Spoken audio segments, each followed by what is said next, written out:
તો નવસારીના બિલીમોરામાં દેરાસરને નિશાન બનાવવામાં આવ્યું છે. દેરાસરને નિશાન બનાવ્યું છે. બિલીમોરાની ઘટના તસ્કરોએ જૈન દેરાસરને નિશાન બનાવ્યું છે. ગોહરબાગ વિસ્તારમાં આવેલા દેરાસરમાં ચોરી થઈ તો દેરાસરમાંથી ચોરી થઈ છે. મૂર્તિઓ સહિત લાખોના મુદ્દામાલની ચોરી થયાનું સામે આવ્યું છે. તો બિલીમોરા પોલીસે આ મામલે તપાસ હાથ ધરી છે.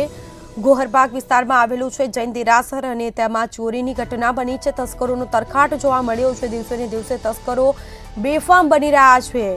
તો ચોરીની ઘટનામાં પણ વધારો થયો છે. તસ્કરોએ જૈન દેરાસરને નિશાન બનાવ્યું છે.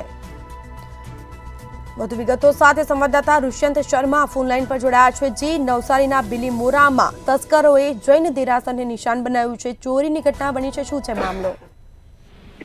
જી ચોક્કસપણે કહી શકાય, દિવસે ને દિવસે ગુનાખોરીઓ ગુજરાતભરમાં વધી રહ્યા છે. ત્યારે નવસારી જિલ્લો પણ તેમાંથી બાકાત નથી રહ્યો. ત્યારે નવસારી જિલ્લાના બિલીમોરા શહેર ખાતે આવેલું જે દેરાસર મંદિર છે તે મંદિરમાં રાત્રિ દરમિયાન ચોરી થવા પામી હતી. ખાસ કરીને વહેલી સવારે જે પૂજારી હતો તે પૂજારી મંદિરે પહોંચ્યા હતા. ત્યારે ત્યાં જઈને જોતા જે સામાન છે તે સામાન બધો વેરવિખેર જોવા મળ્યો હતો. ખાસ કરીને સોના ચાંદીના સહિતના જે દાગીનાઓ હતા મંદિરમાં તેની ચોરી કરવામાં આવી હતી. પૂજારી દ્વારા સ્થાનિક પોલીસને જાણ કરવામાં આવી હતી. પોલીસ ઘટના સ્થળ ઉપર પહોંચીને પોલીસ તેમજ જે ડોગ સ્કોનર તેમજ જે સીસીટીવીની મદદ લઈને આગળની તપાસ હાથ ધરવામાં આવી રહી છે. ખાસ કરીને જે ચોરી કરવામાં આવી છે તે હાલ જે સીસીટીવી તેમજ જે અન્ય જે વિસ્તારોમાં જે લગાવવામાં આવ્યા સીસીટીવી તે ચેક કરવામાં આવી રહ્યા છે. ત્યારે આ અંગેની જાણ પોલીસને પૂજારી દ્વારા કરવામાં આવી હતી.